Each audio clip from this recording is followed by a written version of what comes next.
നമസ്കാരം.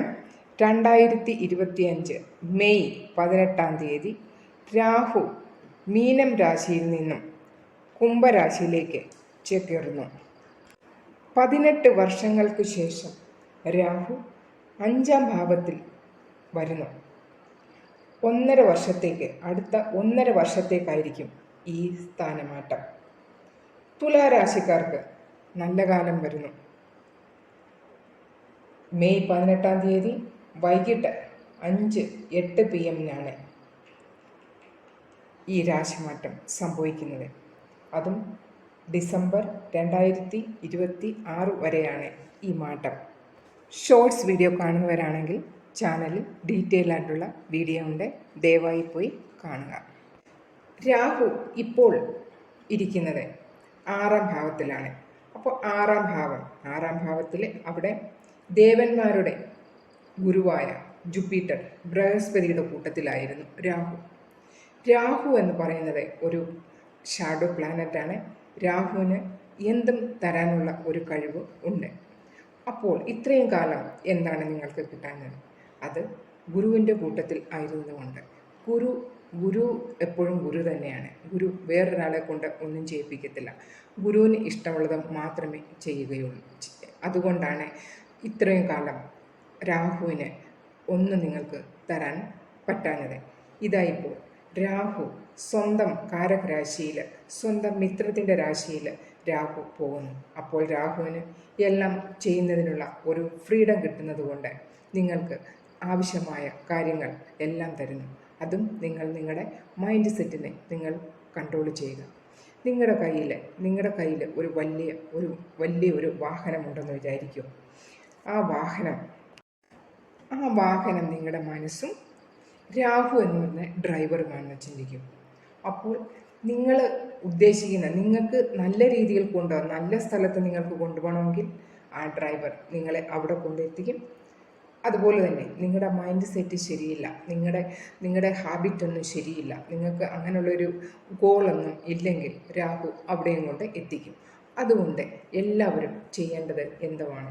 നിങ്ങളുടെ mind set, നിങ്ങൾ നെഗറ്റിവിറ്റി എല്ലാം മാറ്റി പോസിറ്റീവായിട്ട് ഇരിക്കുക. നിങ്ങളുടെ ചന്ദ്രമ ശരിയാകും. നിങ്ങളുടെ മൈൻഡ് സെറ്റ് കറക്റ്റായിട്ട് വെക്കണം. പഞ്ചതത്വം കൊണ്ടുണ്ടായ നമ്മുടെ ശരീരത്തിൽ ഇതിൻ്റെ ഗുണദോഷങ്ങളും തീർച്ചയായും ഉണ്ടായിരിക്കും, അല്ലേ?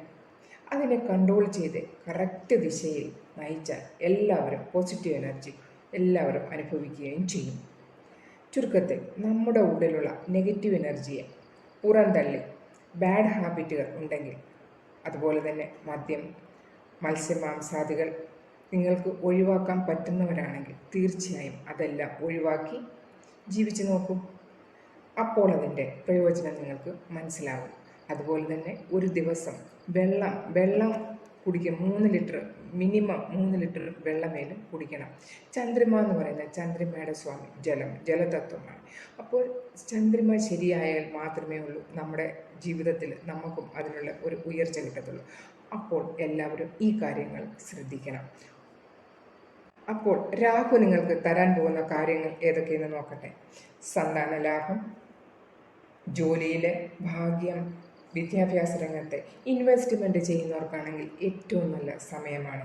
ഷെയർ മാർക്കറ്റിലും സ്റ്റോക്കൊക്കെ നിങ്ങൾക്ക് വാങ്ങിച്ചു വിൽക്കുന്ന ആ കാര്യങ്ങളൊക്കെ ഷെയർ മാർക്കറ്റിൽ ആ കാര്യത്തിന് നല്ല ലാഭം തന്നെ കിട്ടും. അതുപോലെ തന്നെ എബ്രോഡ് പോകുവാൻ തീരുമാനിക്കുന്നവരാണെങ്കിൽ അങ്ങനെ അതിനും സാധിക്കും. കുട്ടികൾക്കാണെങ്കിൽ, പഠിക്കുന്ന കുട്ടികൾക്ക് നല്ല ഒരു വിജയത്തിനും സാധ്യതയുണ്ട്. കോമ്പറ്റേറ്റീവ് എക്സാമിനൊക്കെ നല്ല വിജയം ലഭിക്കുന്നതിനുള്ള നല്ല സമയം തന്നെയാണ്. അതുപോലെ തന്നെ നിങ്ങളുടെ മൈൻഡ് സെറ്റ് കമ്മ്യൂണിക്കേഷനും നിങ്ങൾ കറക്റ്റായിട്ട് വയ്ക്കുക. അതുപോലെ തന്നെ ലവ് മാരേജിന് നല്ല സമയമാണ്. നിങ്ങൾക്ക് അങ്ങനെയുള്ള ആഗ്രഹങ്ങൾ ഉള്ളവർക്കാണെങ്കിൽ നിങ്ങൾക്ക് മുന്നോട്ട് പോകാം. ലവ് മാരേജിനുള്ള നല്ല സമയം തന്നെയാണ്. പറഞ്ഞതൊക്കെ നിങ്ങൾക്ക് മനസ്സിലായി എന്ന് വിചാരിക്കുന്നു. വീഡിയോ കാണുന്നവരെല്ലാം നിങ്ങളുടെ നക്ഷത്രം നിങ്ങൾ കമൻറ്റ് ചെയ്യൂ. അതുപോലെ തന്നെ വീഡിയോ ലൈക്ക് ചെയ്യുക. ആദ്യമായിട്ട് ചാനൽ കാണുന്നവരാണെങ്കിൽ സബ്സ്ക്രൈബ് ചെയ്യാൻ മടിക്കണ്ടേ. പിന്നെ വാസ്തു സംബന്ധമായ ഒരു ടിപ്പും ഞാൻ എൻഡിൽ തരുന്നുണ്ട്. അപ്പോൾ എല്ലാവരും കാണുക. അപ്പോൾ എല്ലാവരും ലൈക്ക് ചെയ്യണം, പിന്നെ കമൻ്റ് ഇടണം. സബ്സ്ക്രൈബ് ചെയ്യണം. ഓക്കെ, ഇനി നിങ്ങൾക്ക് ചെയ്യാനുള്ള റെമഡീസ്, നിങ്ങളുടെ രാഹുവിനെ ഒന്നും കൂടെ ഒരു ഹെൽത്തി ആകാൻ വേണ്ടി നിങ്ങൾ എന്തെല്ലാം ചെയ്യണം. അപ്പോൾ എല്ലാവരും ശിവാരാധന ചെയ്യുക. എന്നാൽ ശിവക്ഷേത്രത്തിൽ സമയം കിട്ടുമ്പോഴത്തേക്കും നിങ്ങൾക്ക് പോവുക. അതുപോലെ തന്നെ രുദ്രാഭിഷേകം നിങ്ങൾക്ക് ഒരു മാസത്തിൽ ഒരു പ്രാവശ്യമേലും ചെയ്യിപ്പിക്കുന്നത് നല്ലതായിരിക്കും. മെഡിറ്റേഷൻ ചെയ്യുക. പിന്നെ അതുപോലെ തന്നെ യോഗ ചെയ്യുക. കുട്ടികളെ കൊണ്ട് നിങ്ങൾക്ക് ശീർഷാസനം ചെയ്യുന്നത് വളരെ നല്ലതായിരിക്കും. അപ്പം നിങ്ങളുടെ കുട്ടികളുടെ ബ്രെയിനിൽ ബ്ലഡ് സർക്കുലേഷൻ കൂട്ടുകയും അവരുടെ ബുദ്ധിശക്തിയും ഓർമ്മശക്തിയും ഒക്കെ കൂടുകയും ചെയ്യാം. അപ്പോൾ ശീർഷാസനം അവരെ കൊണ്ട് പ്രാക്ടീസ് ചെയ്യിപ്പിക്കുക. എവിടെയെങ്കിലും അറിയാവുന്ന യോഗ ടീച്ചറിൻ്റെ അടുത്ത് പോയി കുട്ടികളെ കൊണ്ട് അത് പരിശീലിപ്പിക്കുന്നത് വളരെ നല്ലതായിരിക്കും. ഇന്നത്തെ വാസ്തു ടിപ്പ് ഇതാ പിടിച്ചോ. നിങ്ങൾക്ക് ദാമ്പത്യ ജീവിതത്തിൽ കലഹങ്ങളും ക്ലേശങ്ങളും ഉണ്ടെങ്കിൽ ഹസ്ബൻഡിൻ്റെയും വൈഫിൻ്റെയും ഒരു ഫോട്ടോ നിങ്ങളുടെ വീടിൻ്റെയോ അല്ലെങ്കിൽ നിങ്ങൾ കിടക്കുന്ന മുറിയുടെയോ തെക്ക് പടിഞ്ഞാറ് ഭാഗത്ത് വയ്ക്കൂ. അത് വെച്ച് കഴിഞ്ഞാൽ നിങ്ങൾ തമ്മിലുള്ള ആ ബന്ധത്തിന് കുറച്ചും കൂടെ ഒരു ദൃഢത കിട്ടുന്നതായിരിക്കും. ഓക്കെ, ഇത് ഇങ്ങനെ പ്രയാസം ഉള്ള ദമ്പതികൾ ഈ കാര്യം ശ്രദ്ധിക്കുക.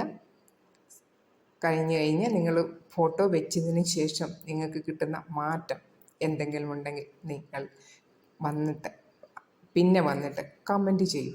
ഓക്കെ, ഇത് നല്ല ഒരു ഉപായമാണ്. അപ്പോൾ എല്ലാവരും ആർക്കെങ്കിലും എന്തെങ്കിലും ദാമ്പത്യ ജീവിതത്തിൽ പ്രശ്നങ്ങളും ഭാര്യയും ഭർത്താവും തമ്മിൽ വഴക്കുകളൊക്കെ ഉണ്ടെങ്കിൽ ഈ കാര്യം നിങ്ങൾ ശ്രദ്ധിക്കുക. ഓക്കെ, വീഡിയോ ഇത്രമേ ഉള്ളൂ. അടുത്ത ഒരു വീഡിയോയുമായി വരുന്നത് വരെ എല്ലാവരും സുഖമായിട്ടിരിക്കുക. എല്ലാവർക്കും വേണ്ടി ഞാൻ പ്രാർത്ഥിക്കുന്നതായിരിക്കും. Stay blessed.